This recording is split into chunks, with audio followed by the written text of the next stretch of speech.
Joel Sherman here for Three Things. I'm in Arizona for the last few days. I'm here for a few more days. Over the weekend, I spent some time at Dodger camp, and obviously, they're a huge story of this season. They were the first team to repeat as champions since the Yankees of 1998 and 2000. It means they'll be the first team that has a chance to three-peat since those 1998 to 2000 Yankees. And the way they have spent money, accumulated stars, and maybe distanced themselves from everyone else has created a furor around them. Are they bad for baseball? Do we need a salary cap in MLB to contain a team like them? And so why don't we deal with all things Dodgers today on Three Things and start with number one, which was, unfortunately, I am old enough that I covered the extent of that last dynasty. The Yankees won a championship in 1996, and then 1998 to 2000, they won the three in a row. They got to another World Series in 03, in 01 to Game 7, in 03, and they got to Game 7 of the ALCS in 04.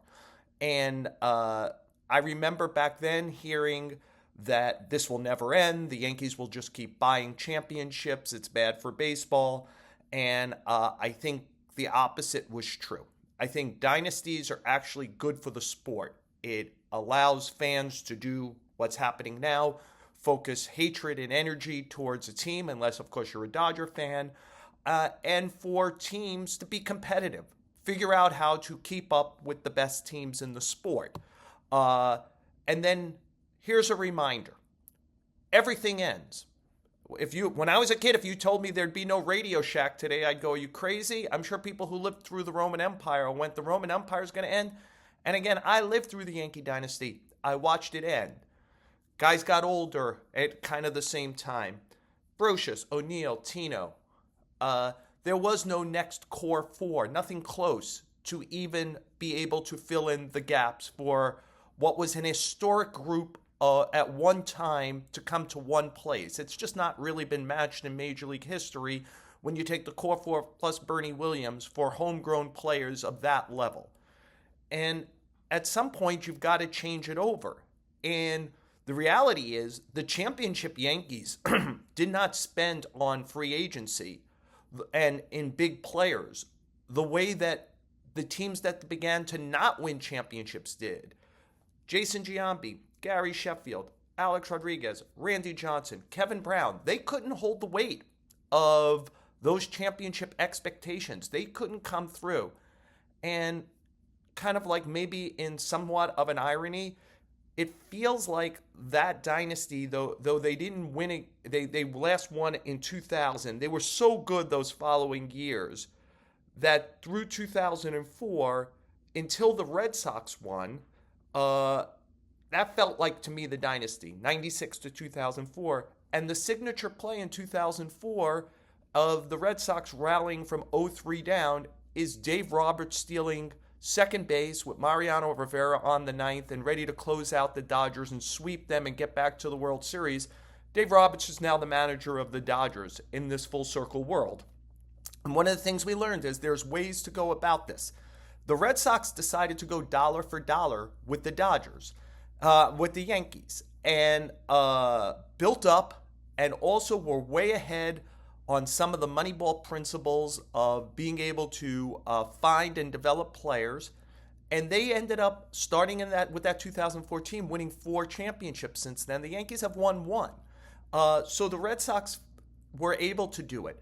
There are teams that have been able, with lower payrolls, to figure out ways to navigate and be really good. I mean, from 2008 until 2023, that's a 16-year period. The Dodgers and Yankees had the best record in the sport. The third best record in the sport is the Blue Jays, who went to more World Series, too, than the Yankees won. There's no crying in baseball. Figure out how to beat the Dodgers. I mean, that's part of competition. Stop crying and figure it out. This will not last forever, which maybe brings us to number 2. Hey, the Dodgers have really, really got it going on, but part of it going on is they signed one of the greatest contracts in history The Shohei Ohtani contract, which only cost them $2 million in real money per year. It's 10 years, it's 70 per year, $700 million, but $68 million a year is deferred. And they bring in so much money because of just Ohtani, and he helped be able to recruit Yamamoto to the Dodgers, ultimately Roki Sasaki. It's given them real advantages. But in some of the other places, they're still great players, but you did see the beginning of aging maybe on Betts and Freeman last year. Will they be replaced well? There's a lot of talk about how great the Dodger farm system is. I think that it is really good, but what it's mainly really good at is people thinking it's really good and them being able to trade for what they need when they need it. But if you go look at who the best players are who signed their original contract with the Dodgers, most of them who had successful seasons last year, a lot of them predate this Andrew Friedman administration, which starts in 2015. Cody Bellinger was drafted before then. Seager was drafted before then. Nathan Eovaldi was drafted before then. The best of this group, Michael Busch, who got traded, wasn't a very big trade for the Dodgers. Will Smith, really good for the Dodgers. Andy Pajas. That's the best position guys that the Dodgers have developed that are playing for the Dodgers. Do you count Yamamoto as a developed player? They signed him? Okay. If not, is the next best pitcher Eovaldi? Again, predates them. Dean Kramer from the Orioles. Again, there is a perception that they've created some kind of core four-ish situation there. The reality is they've really pumped their prospects and be able to trade them for what they want. But when they have to replace guys internally, will it actually last forever? I'm not really sure, but we'll see. Which brings us to number 3. There's been a lot of chances to beat the Dodgers the last 2 years as this unbeatable team. They've played 4 elimination games. They're 4-0 in those games. I mean, there is a chance that if you played the White Sox or the Rockies in 4 games, they would win one of those games. The Dodgers have won all 4. Let's think about those 4 games. 2 are against San Diego in the division series of 2024. San Diego's up 2-1.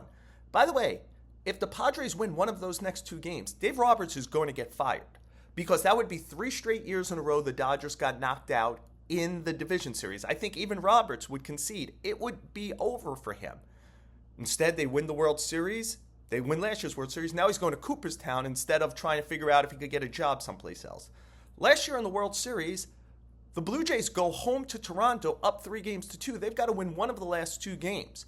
I think if you watched every inning of that 7-game series and didn't know the final score of any games, it would feel like a 10-8 round in boxing. I thought the Blue Jays won that World Series in every way except for winning the World Series. They had chances to win Game 6 and 7 for sure and didn't. By the way, the Yankees, if they could field it all in 2024, might have won the World Series. 2025 Division Series last year, if Orion Kerkering could be able to do a regular pitcher fielding practice, throw to the plate, the Phillies might beat the Dodgers in the Division Series. They never get to that classic World Series against the Blue Jays. They are beatable. I know everyone wants to make them unbeatable. I know, hey, how can the Brewers ever beat them? See, they got beat 4-0 in the NLCS. They actually won the season series 6-0 during the season. There are ways to beat them, but I'll leave you with this. The Dodgers currently remind me of the championship Yankees in 2 ways. One, they have incredible grace under pressure. So they have played so many big games now. This group of players, going back not just the last 2 years, but longer than that, that nothing that's going to come up in the postseason is going, like nerves isn't going to be a part of beating the Dodgers. They're going to, like those Yankees were up for the fight. They weren't nervous about the fight. They were ready for the fight. And these Dodgers are ready for the fight. So you better show up ready for the fight. Number 2, those Yankees and these Dodgers had 2 ways to win a game. Number 1, they were both extraordinarily talented, so they could win. The second way they win is you lose. The Yankees not completing a 3-1 play between Anthony Rizzo and Garrett Cole. They're not going to beat themselves generally. So you've got to show up and play clean and beat them. That's how you had to do it against those Yankees. You had to beat them. They weren't going to beat themselves. So are they tough to beat? Yeah.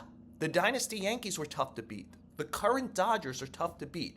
You know what? No crying in baseball. Somebody figure out how to beat them.